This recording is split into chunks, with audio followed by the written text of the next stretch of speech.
અંકલેશ્વરની રાજપીપળા ચોકડી નજીક national highway ઉપરથી બી ડિવિઝન પોલીસે કન્ટેનરમાં ઘાસની ગાસડીની આડમાં લઈ જવાતો 24.78 લાખનો વિદેશી દારૂનો જથ્થો ઝડપી પાડીને કન્ટેનર ચાલકની ધરપકડ કરી હતી અને અન્ય 4 ઇસમોને વોન્ટેડ જાહેર કરી ₹35 લાખનો મુદ્દામાલ કબજે કરી વધુ તપાસ હાથ ધરી છે। જોતા રહો ભારત ટાઈમ્સ ન્યૂઝ।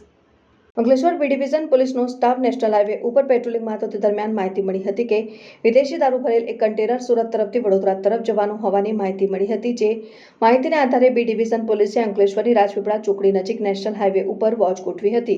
દરમિયાન કન્ટેનર આવતા તેને રોકી ચાલકની પૂછપરછ કરતા તે હરિયાણાનો મુસ્તકેમ શૌકત ખાન હોવાનું જણાવ્યું હતું। પોલીસે કન્ટેનરમાં તપાસ કરતા ઘાસની ગાસડીઓ મળી આવી હતી અને પોલીસે વધુ તપાસ કરતા ઘાસની ગાસડીની આડમાં સંતાડેલો વિદેશી દારૂનો મોટો જથ્થો મળી આવ્યો હતો।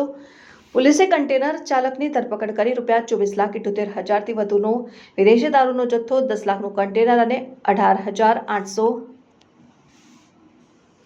ની 94 નંગ ઘાસની ગાસડી તેમજ મોબાઈલ મળીને કુલ ₹35 લાખ ઉપરાંતનો મુદ્દામાલ જપ્ત કરી હરિયાણાના આદિલ ખાન અને શાહરૂખ તથા સાકિર નામના ઇસમોએ વોન્ટેડ જાહેર કરી તેઓ વિરુદ્ધ ગુનો નોંધી વધુ તપાસ હાથ ધરી છે। જોતા રહો ભારત ટાઈમ્સ ન્યૂઝ।